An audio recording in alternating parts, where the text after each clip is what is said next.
Nagawan pa rin ng paraan. Huwag basta kainin or initin lang ang kaning lamig. Ganito ang gawin mo para mas masarap pa rin. Siguradong solve na naman ang lunch, dinner, or kahit anong time pa yan. Yung kaning lamig, pasasarapin natin. Samahan mo na rin ng konting karne. Maninipis na slice to ng beef. Pwede ka rin gumamit ng chicken or pork. Na-prepare ko na rin ang ibang ricados, At gagamit rin tayo ng mga simpleng panimpla na nahahanap lang sa kusina, no? Magluluto na tayo, no? Kawali from Masflex. Ganda. Painitin na natin. Yan, medyo lakasan yung apoy. At maglalagay tayo ng mga 1 kutsarang butter. Pwede ka gumamit ng margarine. At lalong-lalo na, pwede naman mantika, no? Pag tunaw na yung butter, lagay na natin tong karne.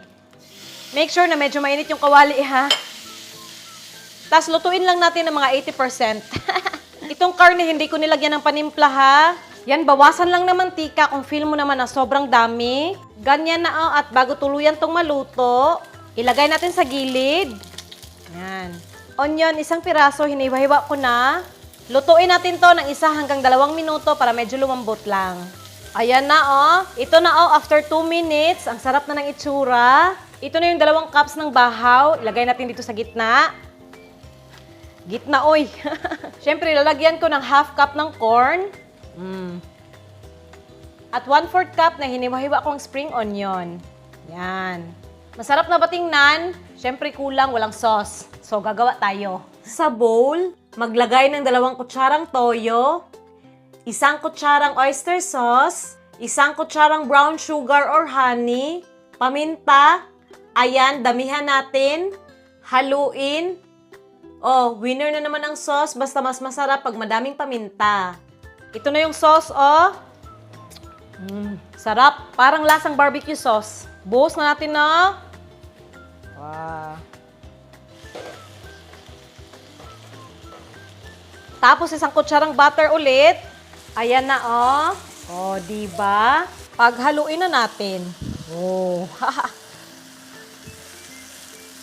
Yan, haluin ng mabuti. Yan, halu-haluin lang hanggang maging medyo crispy rin yung kanin. Diba? Ang sarap na. Solve na naman ang kain. At okay na to, no? Diba? Ang simple lang tapos ang daling gawin. More spring onion lang. Winner na. Patay na yung apoy. Madami na, no? Pwede na to pang 2 o pang 3 tao. Ikaw, kung malakas ka kumain, ikaw na lang. Sa'yo lang lahat. Kainan time. Yan,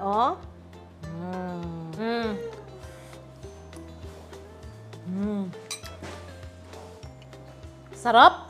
Pepper lunch ba? Ganito yung lasa. Solve na naman ang tanghalian. Pwede rin panghapunan kung yun ang trip mo.